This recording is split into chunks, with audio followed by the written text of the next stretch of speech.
what gives you opportunities is other people doing dumb things. And it's that.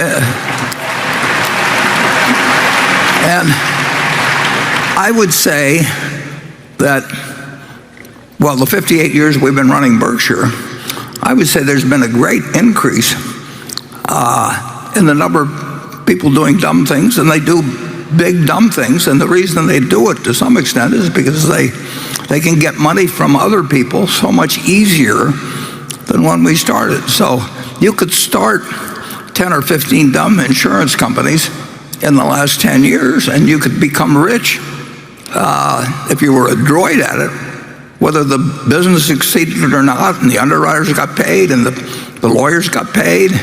And that creates, if that's done on a large scale, which it couldn't be done 58 years ago, you couldn't get the money to do some of the dumb things that we wanted to do, fortunately.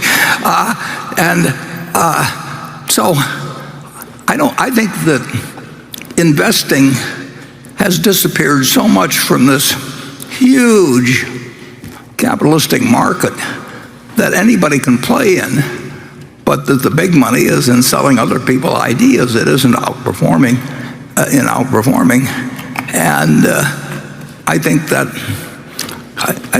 if you don't run too much money, which we do, but if you're running small amounts of money, I think the opportunities will be greater. But then Charlie and I have always differed on this subject. He likes to tell me how gloomy the world is, and I like to tell him we'll find something, and so far we've both been kind of right.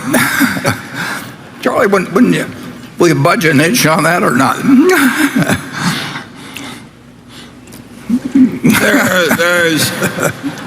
There is so much money now in the hands of so many smart people, all trying to outsmart one another and outpromote one another, getting more money out of other people. And it's a radically different world from the world we started in. And I suppose it will have its opportunities, but it's also going to have some unpleasant episodes.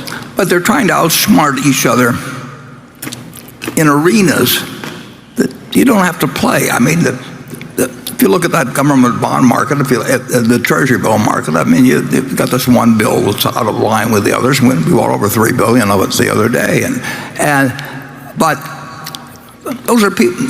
The world is overwhelmingly short-term focused, and if you go to an investor relations call, they're all trying to figure out how to fill out a sheet to show the earnings for the year, and the management is interested in feeding them expectations that will slightly be beaten. I mean, that is a world that's made to order for anybody that's trying to think about what you do that should work over 5 or 10 or 20 years.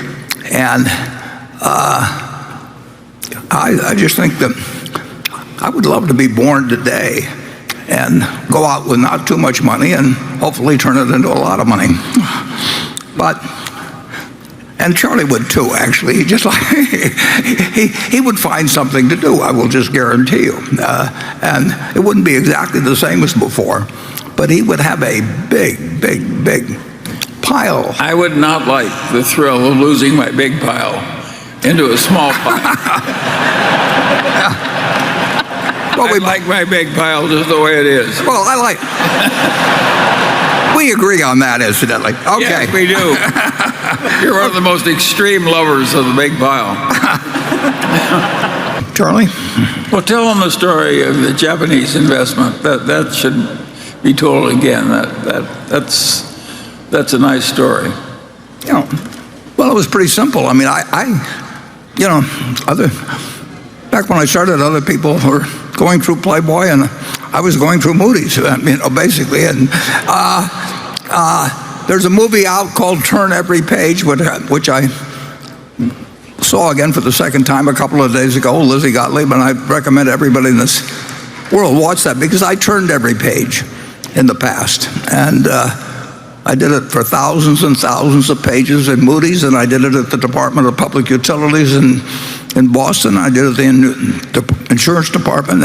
You just kept turning pages. Well, that goes on for a while, but now we need big ideas in order to find things. And what was your question, Charlie? Tell them about the Japanese. Well, the Japanese thing was simple. I mean, I like looking at companies. I like looking at figures about companies, and here were 5 very, very substantial companies, understandable companies. Most of them, maybe all of them, we'd done business with in a dozen different ways. If you go a couple miles from where this place is, our last coal generating plant was built by one of the companies. So here they were sitting as a group where they were earning, we'll say 14% on what we were going to pay to buy them. They were paying decent dividends. They were going to repurchase shares in some cases. They owned a whole bunch of businesses that we could understand as a group, although we didn't mean we had deep understanding on anything, but we seen them operate and everything. There wasn't anything to it. And at the same time, we could take out the currency risk by financing in yen, and that was going to cost us 0.5%. Well, if you get 14% on one side, 0.5% on the other side, and you've got money that forever, and they're doing intelligent things, and they're sizable. So we just started buying them. I didn't even probably tell Greg until maybe 6 months after we'd gotten going, and then when we hit 5% in all of them, we announced on my birthday and at 90th that we owned over 5%, and recently went over for the first time to visit with them, and we were more than pleasantly surprised, delighted with what we find there. And now we own 7.4% of it.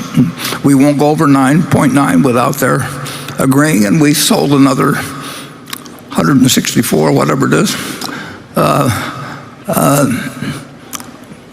billion of yen. Would have done for us if we only had $5 billion or something, and it made $10 billion simply in that way. Yeah. We would look like heroes. Now $10 billion just sort of disappears as a little dot in Berkshire's reports. But it's fun.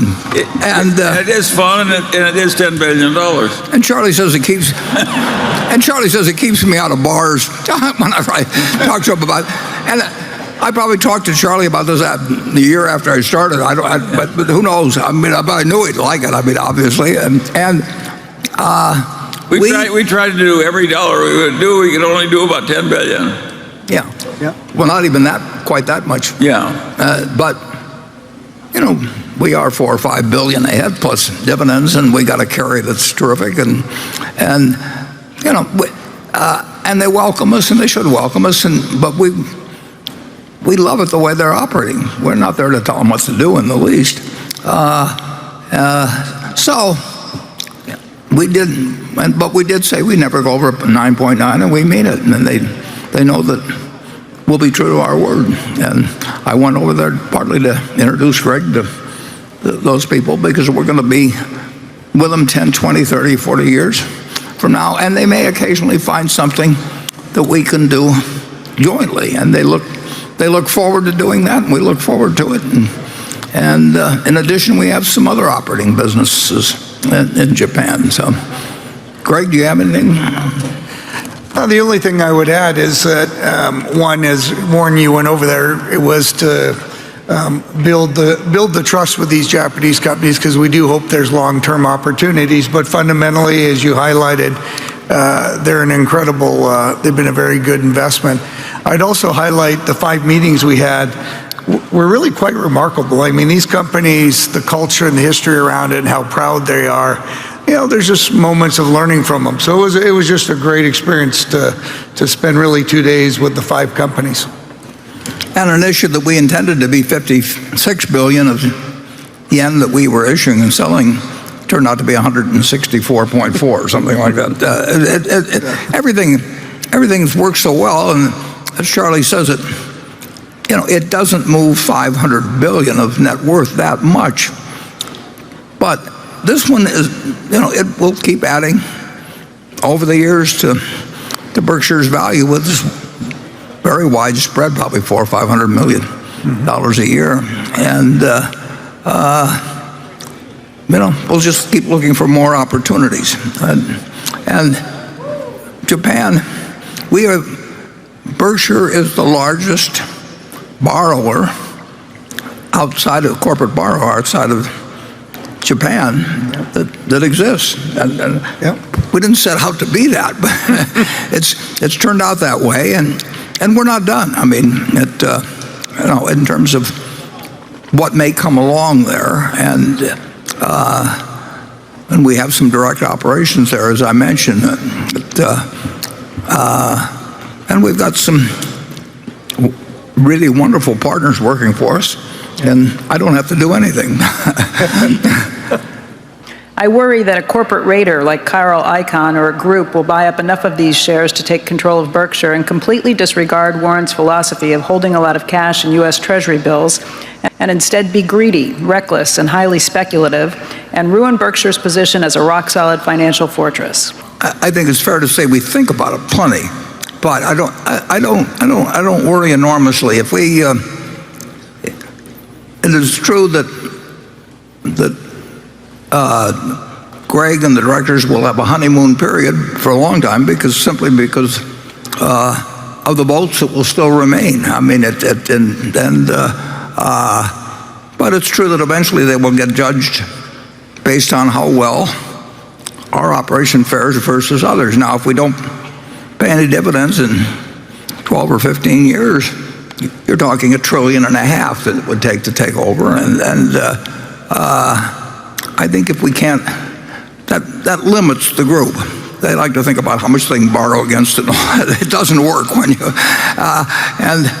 and some of these, there's nobody that can come close to doing it themselves. And I think that the important thing is that Berkshire be regarded as a national asset rather than a national liability. We've got to be a plus to the country with our form of operation, and we certainly have got a record which will then be 12 or 15 years longer, done with much more capital, more companies, more things will have happened where our hundreds of billions can work its way into the economy in terms of lots of jobs, lots of products, lots of behavior, and it can be compared with other things. So I think we went out if we deserve to win out, and I think the odds of that happening are very, very, very high.